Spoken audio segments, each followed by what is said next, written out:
Good morning, everyone. It's another week, another Monday. Kids are back to school, at least in our school district, and another devotional as we continue this time of sheltering in place. So before I begin, I wanted to think a little bit about music. Now, I admit I probably listened to music the most in my life when I was a teenager and then when I was in college. And I often would try to find songs that reflected my mood. You know, you want to have upbeat, happy music if you're at a party with people. If you're really frustrated about something, you might want to hear a song where someone's expressing anger or hurt. If you're grieving about something, or if you have a broken heart, maybe a song about a broken heart can speak to you. There's something about music that speaks to us, and it shares our emotions in a very genuine way.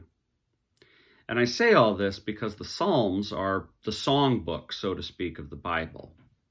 And some of the Psalms are incredibly comforting and they're incredibly joyous and they're beautiful images. And then there's Psalms like this one. So let me read verses 3 and 4 from Psalm 143 today.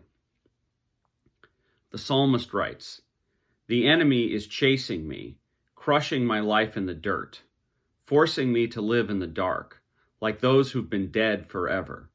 My spirit is weak inside me. Inside, my mind is numb." That's not the most uplifting, happy, or joyful words you're ever going to read, but it's very real. This is traditionally considered a Psalm of David, maybe one that he wrote while he was basically a fugitive from the law. Regardless if that's true or not, this is describing a situation that's very different from the one a lot of us find ourselves in, but yet I know there are some ways I feel like I've been forced to live in the dark these last few weeks. My spirit feels weak, or my mind numb, or I'm just trying to consider what is all the stuff I've got to do and how am I going to get it done in the midst of this sheltering in place, in the midst of this pandemic, in the midst of everything else. Sometimes we need to just admit that to God. We need to cry out to God and say, "God, I'm stressed, I'm strained, I'm hurting, I'm scared, I'm something." We need gratitude and we need joy, but when the waves come, when the rough seas of life are with us, it's okay to admit it. In fact, it's healthy to admit it, and it's healthy to admit it to God because God already knows anyway. So I pray for all of us today that whatever feelings we are feeling, and hopefully there'll be some feelings of joy and some feelings of happiness and something that we'll find really funny and pleasant. But also if there's any feelings of fear or frustration or uncertainty, that whatever it is, we take it to God. Because God can handle it. God understands.